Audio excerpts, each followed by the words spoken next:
1 घंटे से तेरा इंतजार कर रहा हूँ, तू अब आ रही है। दिन में मिलने का औकात है तुम्हारा? औकात?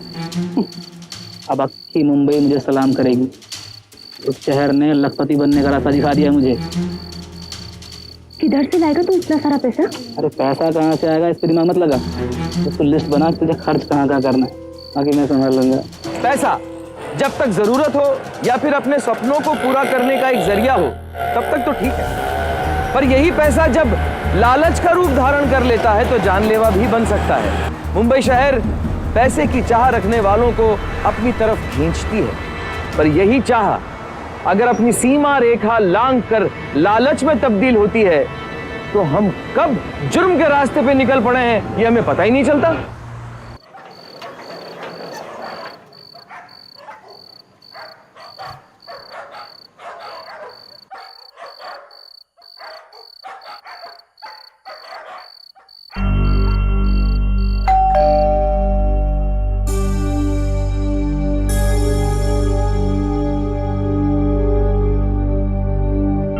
रात को कौन आ गया?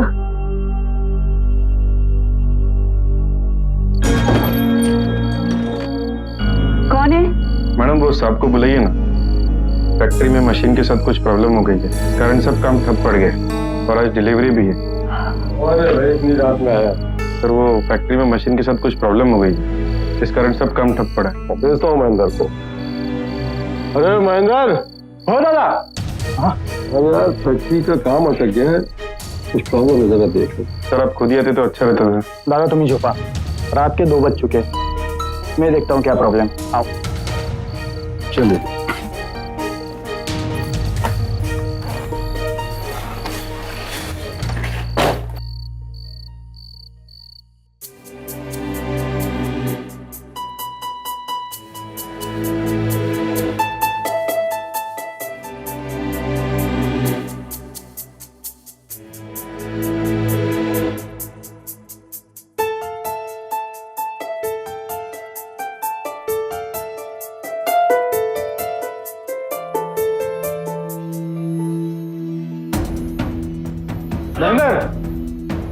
क्या जी, महेंद्र अब तक फैक्ट्री से नहीं लौटा? लौटा नहीं? अरे 2 बजे निकला था, 3:30 बज रहे। पता नहीं, फैक्ट्री का फोन भी नहीं लग रहा, मैं जाकर पता कर आता हूँ। ऐसी कौन सी प्रॉब्लम आ गई फैक्ट्री में? क्या चल क्या रहा है? अरे महेंद्र और आनंद गए हैं ना फैक्ट्री में। अरे 2 बजे गए हैं, 5:30 बज रहा है। फैक्ट्री में चल क्या रहा है, मैं देख तो लूं। अरे जो भी हो, आप पहले नाश्ता कर लीजिए फिर चले जाना ना। मैं फैक्ट्री से किसी को भेज दूंगा, डब्बे में खाना भेज देना। अरे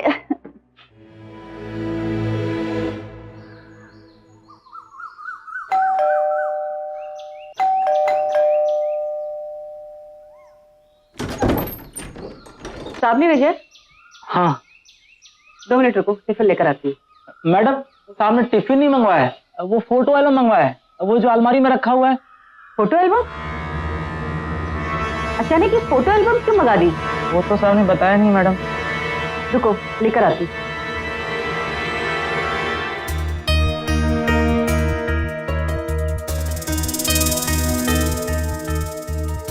अच्छा सुनो, साहब से कहो कि वो जो अलमारी की चाबी है ना वो उन्हीं के पास है।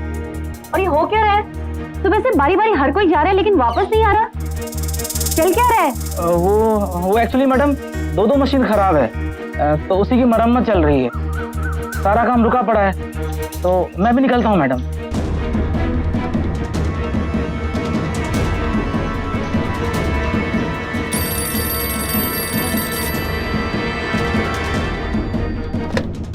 Hello, inspector Raman Kamle here. अच्छा, प्रांजपे फैन फैक्ट्री कहाँ है ये?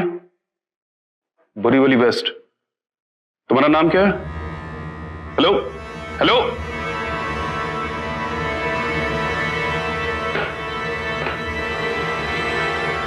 अरे बंद कैसे?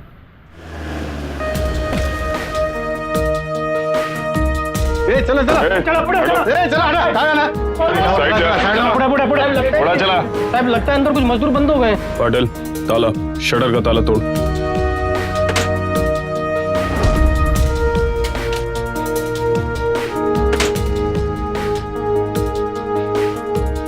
चलो चलो। बोलो जल्दी पाटिल, बोलो जल्दी। साहब क्या हुआ? साहब अंदर।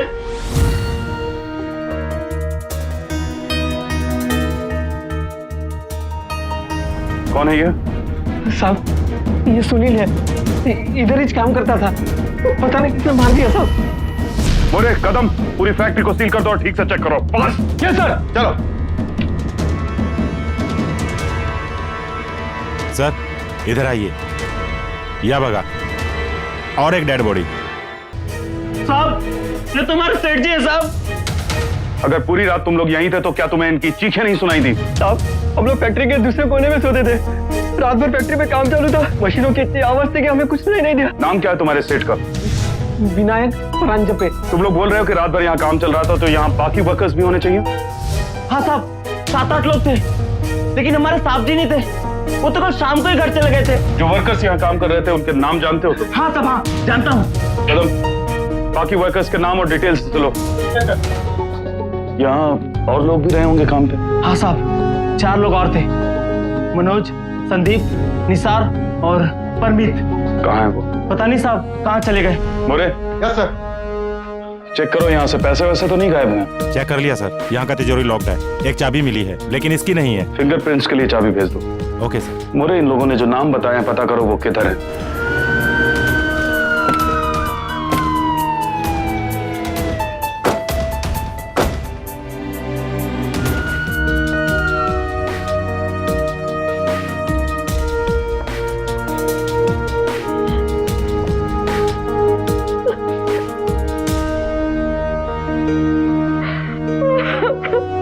देखिए मैडम, मैं आपकी हालत समझ सकता हूँ, आई टोटली अंडरस्टैंड, लेकिन जब तक आप हमें कुछ बताएंगे नहीं हम कुछ कर नहीं पाएंगे। रात के 2 बजे से ही वर्कर लोगों का नाटक शुरू हो गया था। 2 बजे से मतलब? रात के 2 बजे एक वर्कर आया, फैक्ट्री में मशीन के साथ कुछ प्रॉब्लम हो गई है, इस कारण सब काम ठप पड़ गए। तो उन्होंने अपने भाई महेंद्र को देखने को भेजा। दादा तुम छुपा, रात के 2 बज चुके, मैं देखता हूँ क्या प्रॉब्लम। 3:30 बजे तक जब वो वापस नहीं आया तो उन्होंने आनंद मेरे भाई उसको देखने को भेजा। पता नहीं फैक्ट्री का फोन भी नहीं लग रहा, मैं जाकर पता कराता हूँ। 5:30 बजे तक जब वो भी वापस नहीं आया तो वो खुद गए। अरे महेंद्र और आनंद गए हैं ना फैक्ट्री में। अरे 2 बजे गए हैं, 5:30 बज रहा है, फैक्ट्री में चल क्या रहा, मैं देख तो लूं। उनके जाने के 2-3 घंटे बाद एक वर्कर आया, उसने बोला साहब टिफिन नहीं मंगवाया है, वो फोटो एल्बम मंगवाया है, वो जो अलमारी में रखा हुआ है। मुझे तभी से डाउट हो गया था साहब। Photo album? आपने उसको फोटो एल्बम दिया क्या? नहीं सर, दरअसल फोटो एल्बम अलमारी में थी।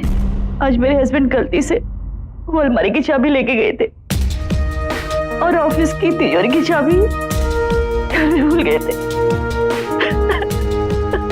मैडम हमें एक चाबी मिली है तिजोरी के पास, लेकिन हमने उसे फोरेंसिक लैब भेज दिया है फिंगरप्रिंट्स के लिए। कदम, एक डुप्लीकेट चाबी वाले को बुला के लेके हम फास्ट।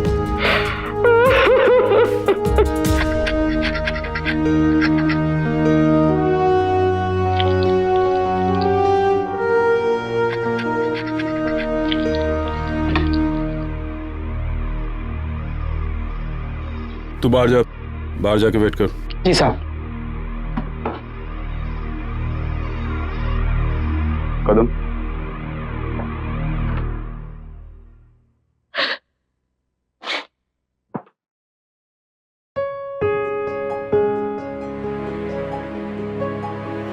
ये हमारी फैक्ट्री की फोटो एल्बम है, ये हमारे वर्कर्स। हमारी फैक्ट्री के 10 साल पूरे हुए थे, फोटो खिंचाई थी।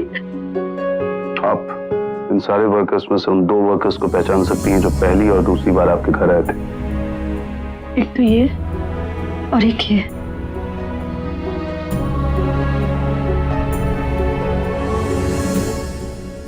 सर इन दोनों की लाश तो मजदूरों की लाश में नहीं थी, और बाकी वर्कर लोग जो बाहर थे उसमें भी ये दोनों ही थे। होनारपन नहीं, क्योंकि खेल इन्हीं दोनों का रचा हुआ है। कदम, उन 4 लापता वर्कर्स में से खासकर इन 2 के बारे में पता करो वो किधर है, और फैक्ट्री की तिजोरी जाके देखो उसमें पैसे हैं या नहीं। Okay sir. एक काम करो, पूरी जन्म कुंडली निकालो उस परमीत की और कल रात तक मेरे टेबल पे लाके रखो। और तुम उस लड़की जैनेट को थाने बुलाओ। चलो अपनी टीम बनाओ और काम पे लग जाओ। Okay sir.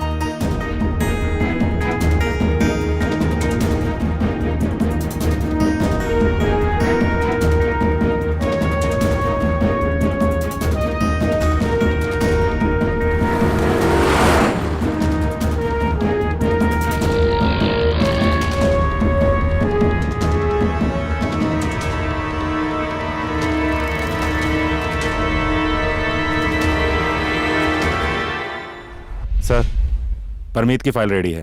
गुड। सर, हवलदार पाटिल को भेजा है जैनेट को लाने के लिए। ठीक है, परमीत की फाइल खोलो और शुरू से शुरू करो। सर, परमीत पंजाब के शहर बठिंडा का रहने वाला था। शुरू से ही उसको बड़ा आदमी बनने का बहुत शौक था, इसलिए कभी भी छोटा मोटा काम नहीं करता था। तेरा यही रवैया रहा ना तो किसी ने तेनू काम नहीं देना। बेटे बात मान भी लिया कर किसी की।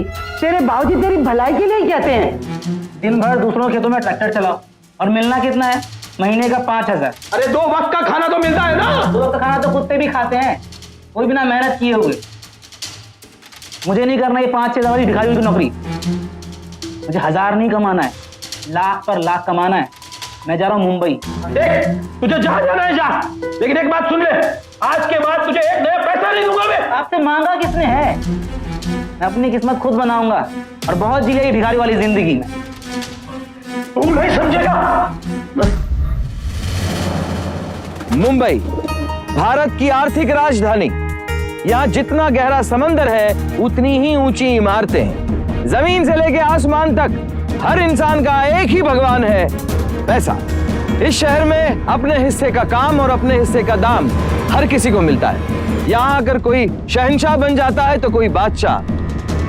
मेहनत करने वालों का सपना जरूर साकार होता है, पर कुछ लोग इस शहर को गलत समझ बैठे हैं। उन्हें लगता है यहाँ शॉर्टकट से पैसे बनाए जाते हैं, ना मेहनत करने की जरूरत पड़ती है, ना किसी के सवालों के जवाब देने पड़ते हैं। कुछ इसी तरह की सोच लेकर क्विक मनी कमाने के चक्कर में परमीत बठिंडा से मुंबई की ओर चल पड़ा था।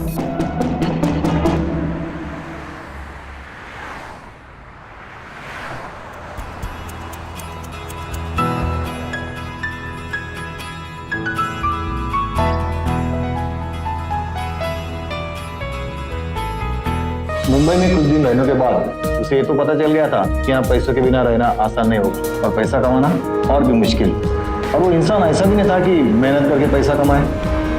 मुंबई की चकाचौंध, आलीशान बिल्डिंगें, बड़ी बड़ी गाड़ियाँ और सबसे बड़ी बात यहाँ की आज़ादी, ये सारी बातें उसके दिमाग में बैठी थी और वो आवारों की तरह इधर उधर घूमते रहता था। फिर अचानक उसे मनोज नाम का आदमी मिल गया। काय नाव सांगितले? मनोज यादव।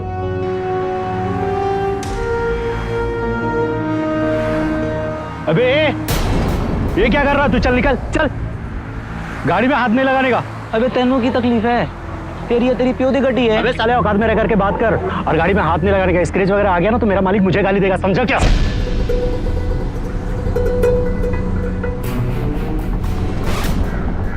अबे साले ये क्या किया तूने? मैं मालिक को क्या जवाब दूंगा? मालिक से बोलना कि गाड़ी ठीक करवा ले, नहीं तो उसकी औकात बुरा मान जाएगी।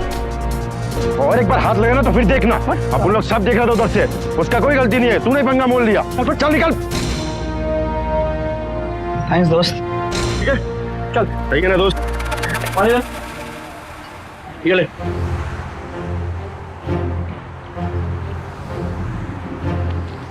क्या दोस्त, मुंबई में नया है क्या? हाँ यार, अभी आया था। सोचा था ये शहर हाथों से उठाकर सर पे बिठा लेगा, लेकिन इसने तो जमीन पे गिरा दिया यार।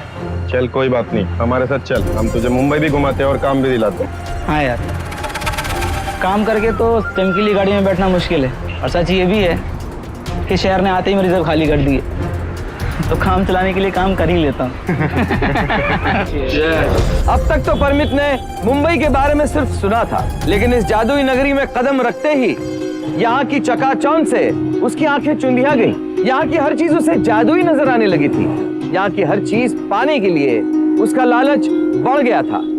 हाई फाई जिंदगी, ढेर सारा पैसा, ऐशो आराम। परमित की हमेशा से यही सोच थी कि मुंबई में पैसा तो यूं बनता है, चुटकी बजाकर। इससे पहले कि वो इस शहर को पूरी तरह से जान पाता, एक एक करके उसके सारे पैसे हवा हो गए। अपनी कश्ती उसे डगमगाती हुई नजर आई। तब जाके उसे एहसास हुआ कि अपने सपनों को पूरा करने के लिए कम से कम जिंदा रहना बहुत जरूरी है, और जिंदा रहने के लिए लगता है थोड़ा बहुत पैसा। अब उसे काम की जरूरत थी, लेकिन मजबूरी में उसे काम नहीं करना था। उसे तो पैसा चाहिए था अपने ऐश के लिए, और यही जरूरत उसे ले आई विनायक परांजपे के पंखे की फैक्ट्री में।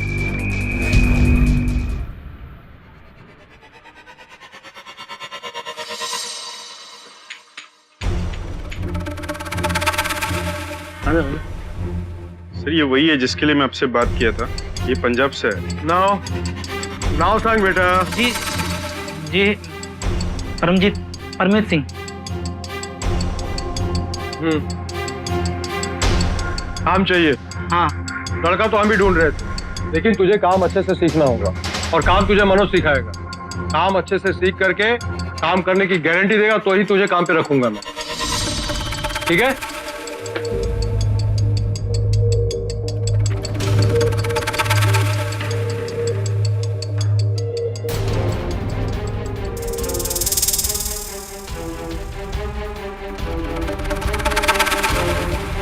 क्या? हाँ हाँ जी जी सर, जैसे ही मनोज मुझे काम सिखा देगा तो मैं जी जान लगा दूंगा सर। चांगला है। देख, पगार तुझे 2000 रुपए मिलेंगे, और रहने का जगह नहीं ना, तो इधर ही छोकरे लोगों के साथ तू रह सकता है, ठीक है? जी।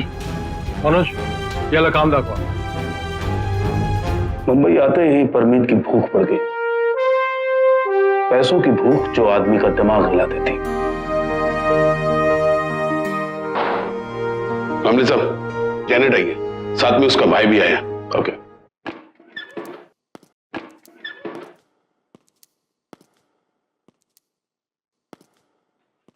Hello sir, Martin, Janet's brother sir. Parmeet कहाँ है जैनेट? जैनेट को कैसे पता होगा सर? तुमसे पूछा मैंने। बोलो, कहाँ है परमीत? सॉरी सर, पर सर मैं एक बात बोलना मांगता। सर वो परमीत नाम का लड़का ना, वो ना मेरी बहन को बहुत ट्रबल देने का सर इसी वास्ते हमने पुलिस स्टेशन में उसका रिपोर्ट भी कराया था सर। उसके बाद से फिर उसका कोई पता नहीं है सर, ना तो मुझे ना ही मेरी सिस्टर। तो तुम्हारी बहन रो क्यों रही है? सर पुलिस इंक्वायरी में है ना सर, लाइफ में फर्स्ट टाइम सर। सही बोल रहा है तुम्हारा भाई? कंप्लेन क्यों लिखवाई उसके खिलाफ? सर क्योंकि वो तुम नहीं। सर वो मेरे को शादी के वास्ते बोलने का, धमकाने का सर, बोलने। हे पाटिल, इन्हें घेऊन जाओ और बाहर ले जाके ठंडा वंडा पिलाओ इनको। Sir he is a very trouble making. बाहर ले जाके ठंडा वंडा पिलाओ। चलो।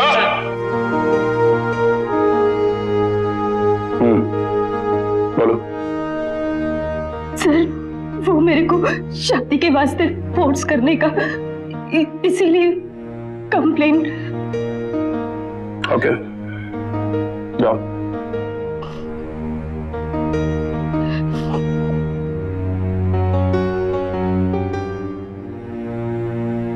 आराम। पुलिस के साथ कोऑपरेट करोगी तो प्रॉब्लम नहीं होगी। Okay sir, thank you sir.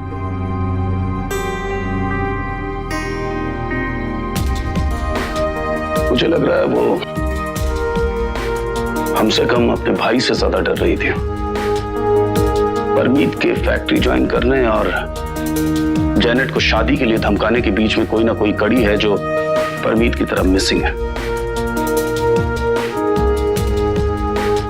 एक काम करो, जैनेट की सारी डिटेल मुझे चाहिए, उसके बैंक अकाउंट से लेके टेलीफोन की हर डिटेल, और इस जैनेट पर नजर रखो। Okay sir.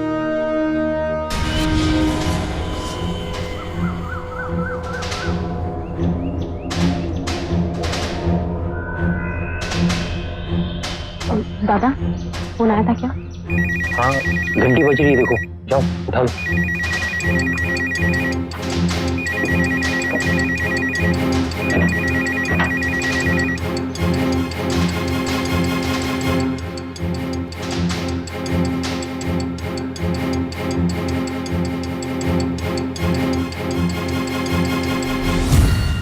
कौन थी वो? क्या हुआ साहब? क्या नहीं? कौन कौन थी वो जो अभी अभी गई? वो कमरा नंबर 23 में रहती है साहब। पर क्या हुआ साहब? फोन किसका था? अभी वो तो मालूम नहीं साहब, कोई फ्रेंड का था लगता है। पर साहब यही टाइम रोज उसका फोन आता है साहब। चल कॉलर आईडी बता। अभी लेके आता हूँ साहब। ये लीजिए साहब, ये देखिए। अच्छा ये बता, वो फ्रेंड लड़का था या लड़की? हाँ, लड़का था साहब। इसको पहचानते हो? हाँ, वो लड़की के साथ में यही लड़का था साहब। कब देखा था? इधर कुछ दिन से वो लड़का अभी दिखता नहीं साहब। ठीक है, तू अपना मुंह बंद रखना। अरे साहब, हमको कुछ मालूम रहेगा तो मुंह खोलेंगे ना। ठीक है। नंबर तो नोट कर लिया ना? ओके। सॉरी मैडम, आप चेक के बारे में कुछ बोल रहे थे। जिस दिन ये सब कुछ हुआ उसी दिन वो चेक इशू हुए थे। बैंक मैनेजर ने मुझे बताया कि कोई आदमी मेरे हस्बैंड के नाम के सेल्फ चेक लेकर पैसे लेने को आया था। देखिए, किलर ने मर्डर तो पैसों के लिए ही किया है। जब तिजोरी की चाबी नहीं मिली तो उसने आपके पति को डरा धमका के चेक साइन कराए होंगे। तो मैंने कहा मैडम, जिन लोगों ने भी ये किया हमको जरूर पकड़ लेंगे।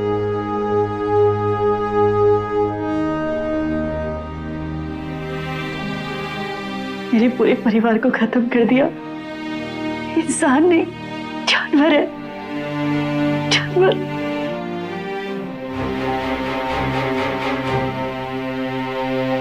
मुझे पता था जैनेट को फॉलो करके कुछ ना कुछ लीड जरूर मिले। पहले तो जिस नंबर से फोन आता है उसको ट्रेस किया।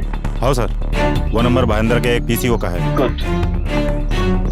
भाईंदर के पीसीओ पे नजर रखो, देखो कौन फोन करता है उस टाइम पे, और जैनेट के पीसीओ पे भी नजर रखो ताकि हमें कंफर्म पता चल सके कि फोन किसका आता है।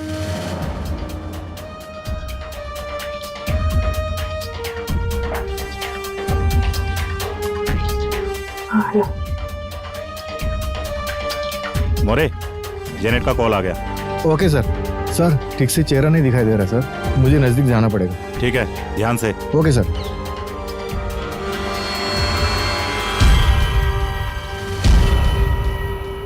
हाँ सर, तो परमितच आहे, काय करू? अरेस्ट करू? नको, उसका पीछा करो, उसके जरिए और भी किसी को पकड़ सकते हैं हम। ठीक है सर। इंस्पेक्टर कामड़े का शक सही निकला। जेनेट को जो रोज फोन किया करता था वो और कोई नहीं, परमीत ही था। इससे यह साफ जाहिर था कि इन सारे लोगों के खून के पीछे परमीत का हाथ था। पैसों की लालच ने परमीत से सिर्फ 8 लोगों का नहीं बल्कि अपने ज़मीर और अपनी आत्मा का भी खून करवाया था। जेनेट के साथ प्यार उसके लालच को बढ़ावा देने का सिर्फ और सिर्फ एक बहाना बन गया था।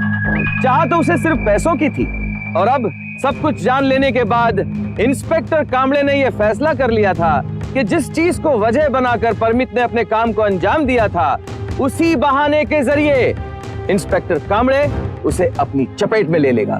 देखो जेनेट, अब सच सच बोल दो, परमीत कहाँ है? मैंने आपको कितनी बार बोला कि मुझे नहीं पता परमीत कहाँ है। I'm true, I'm not lying. लाइस, झूठ। तुम्हें पता है कि परमीत कहाँ है? वो रोज तुम्हें फोन करता है, तुम रोज उससे फोन पे बात करती हो। अब सच सच बोल दो। सच नहीं बोलेगी तो ट्रबल में आ जाएगी ना, यही ना? अब अगर और मुसीबत नहीं चाहिए तो अभी भी टाइम है, बाद में मैं भी मदद नहीं कर पाऊंगा। सच सच बोल। सर, हम और परमीत एक दूसरे से बहुत प्यार करता, एक दूसरे से शादी रचाने का विश करता। फिर ये बात मेरे ब्रदर मार्टिन को पता चला। उसको लगा कहीं कुछ गड़बड़ है। मार्टिन ने चेक किया तो कुछ प्रॉब्लम था। यही है तुम्हारी शादी के पेपर्स, सब फेक है, और तुम्हारी शादी भी।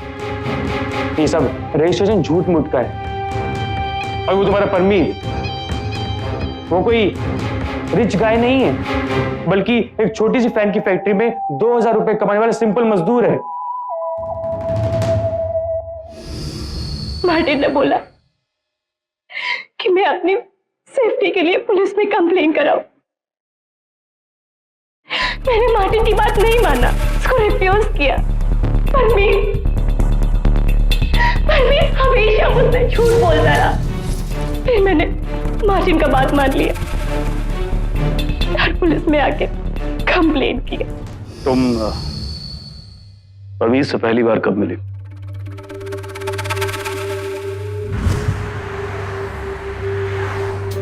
अब कितना हुआ? 26 रुपए। ये लो। छुट्टा दीजिए। अरे दादा, ऑटो चलाते और चेंज नहीं रखते। अब मैं चेंज किधर से लाएगी?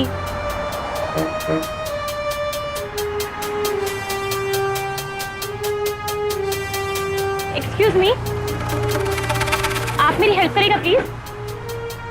मेरे को 100 का चेंज मांगता। किसी को पैसे देना है आपको? जी, वो ऑटो वालों को। आइए मैं देता हूँ। अरे आप क्यों लेंगे? 26 रुपए।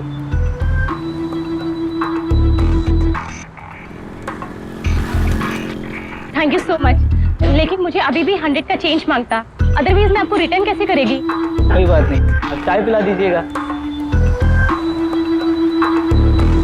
देखिए मुझे गलत मत समझिएगा, आप चाय भी मत पिलाइए, पैसे वापस मत कीजिए। Okay, goodbye. नहीं, हम चाय पी सकते हैं।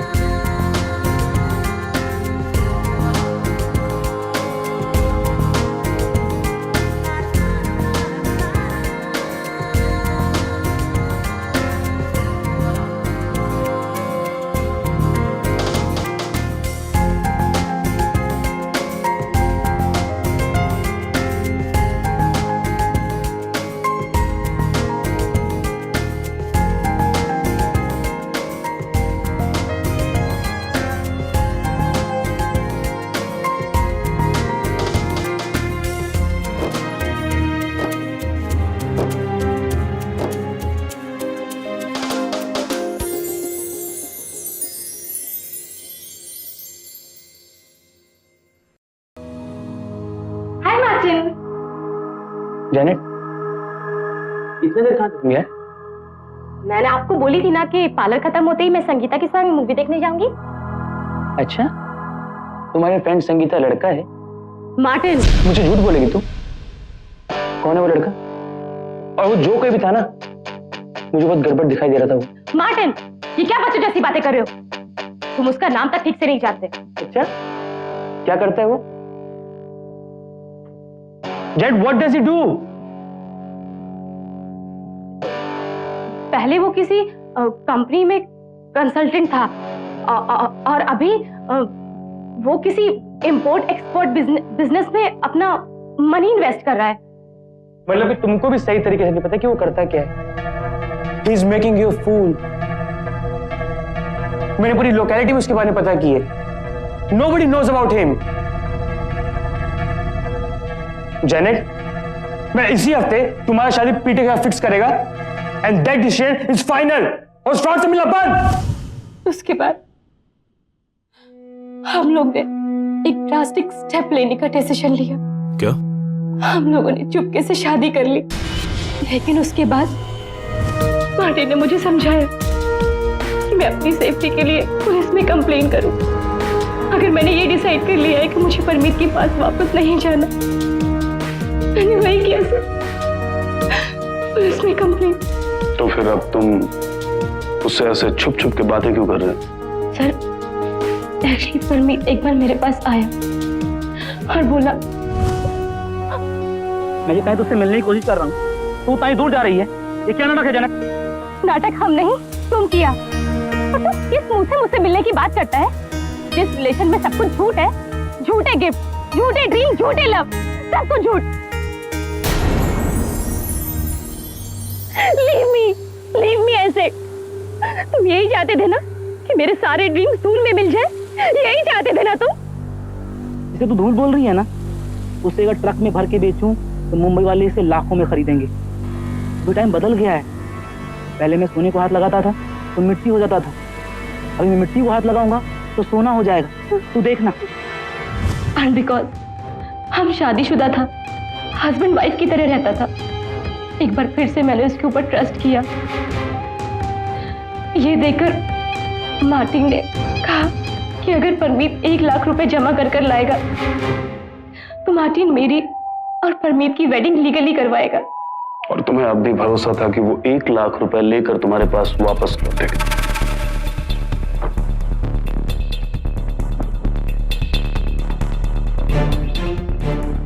और अभी मेरी बात ध्यान से सुनो। परमीत ने 8 लोगों का मर्डर किया है और ऐसे टाइम पे भी वो सिर्फ और सिर्फ तुम्हारे कांटेक्ट में। और अगर तुमने पुलिस की मदद नहीं की तो तुम्हें भी जेल हो सकती है।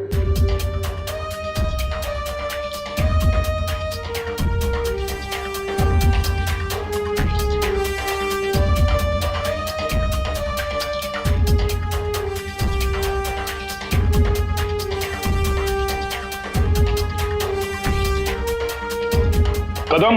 Yes sir. जेनेट के घर के पास की दुकान का फोन टैप करो पटकन। Okay sir.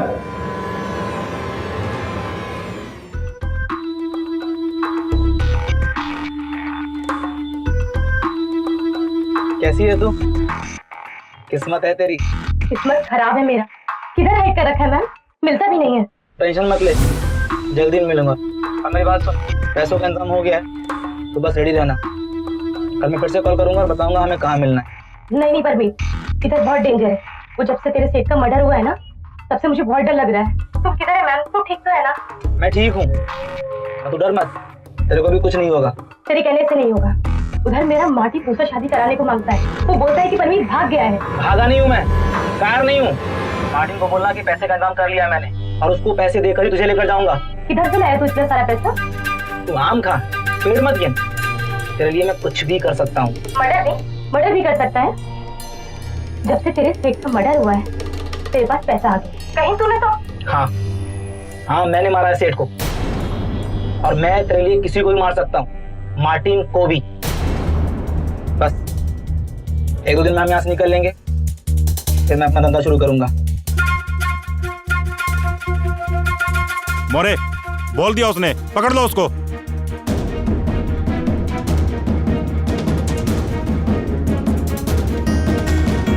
परमीत। पकड़ लेना।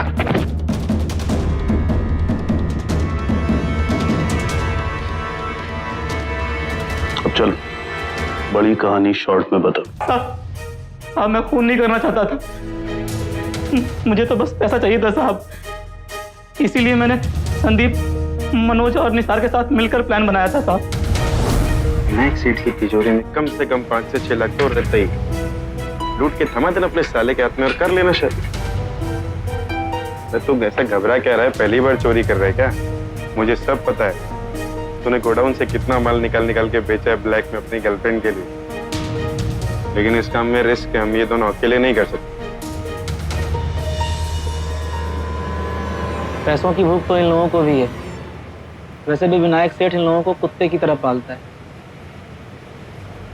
मनोज, तू सुबह सेठ के घर जाएगा और बोलेगा मशीन बंद हो गई है। हाँ, और उसकी एक आदत है, वो जिधर भी जाता है अपने साथ अपनी तिजोरी की चाबी लेके जाता है। और फिर वो जैसे ही फैक्ट्री में आएगा, संदीप और निसार तुम दोनों सेठ को बांध देना। फिर हम जेब से चाबी निकाल लेंगे, तिजोरी खोल के यहाँ से निकलेंगे। लेकिन वो दिन मनहूस निकला साहब। सेठ तो आया नहीं, लेकिन उसका छोटा भाई आ गया। लेकिन जब उसे पता चला कि मशीन चल रही है तो हम लोगों ने उसे बांध दिया, नहीं तो वो सेठ को सब कुछ बता देता। हम टेंशन में थे कि अब क्या करें। जब सेठ का साला टपक पड़ा तो हमारी उलझन और भी बढ़ गई। सुबह होने वाली थी, शिफ्ट बदलते ही सब सामने आ जाते। लेकिन सूरज निकलते ही हमारी किस्मत फिर से चमकती हुई दिखाई दी, जब आखिरकार सेठ जी फैक्ट्री पहुंच गए। महेंद्र, आनंद, महेंद्र। लेकिन कम वक्त किस्मत ने फिर से धोखा दे दिया साहब। सेठ जी आए तो, लेकिन गलत चाबी के साथ आ गए। साले बेवकूफ बनाता है, गलत चाबी लेके आता है। तिजोरी की चाबी कहाँ है? देखो हमें जाने दो, जितना पैसे बोलोगे हम देंगे, हम तीनों को जाने दो। मुझे 5 लाख रुपए चाहिए, अभी का अभी। 5 लाख नहीं, मैं तुम्हें 10 लाख रुपए दूंगा, लेकिन जाने दो हम लोगों को। अच्छा, 10 लाख देगा? हाँ हाँ दूंगा। चल अभी के अभी दे 10 लाख, तो पक्का तुझे छोड़ दूंगा। मेरे ड्रॉर में चेकबुक है।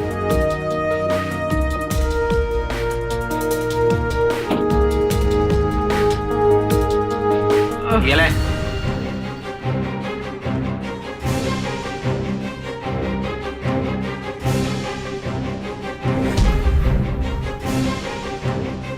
पैसे तो हाथ में आ गए, लेकिन अगर अब इन लोग को जाने दिया तो पैसे तो जाएंगे ही जाएंगे, साथ में हम लोग भी जाएंगे।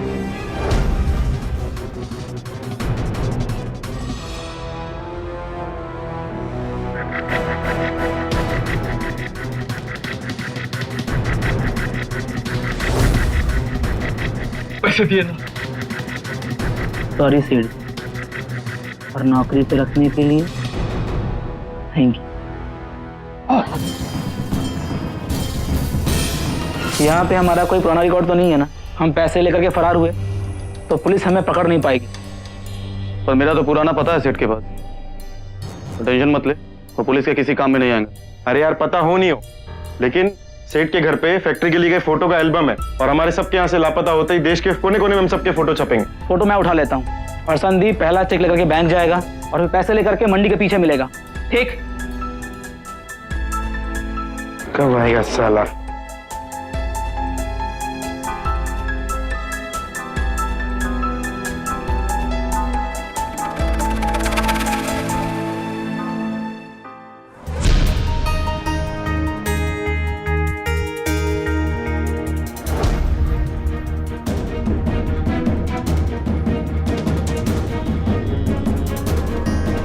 लेकिन जब संदीप वापस बैंक आया तो बैंक मैनेजर को शक हो, और उसने कहा कि जब तक विनायक प्राण जपे खुद फोन करके ये कंफर्म नहीं करेगा कि उसने ये चेक दिया है, तब तक बैंक पैसे नहीं देगा। तब तेरे को बैंक वालों पे बहुत गुस्सा आया होगा। क्यों? बैंक वालों को भी मार डालता। सर, मनोज, संदीप और निसार को भी पकड़ लिया गया है।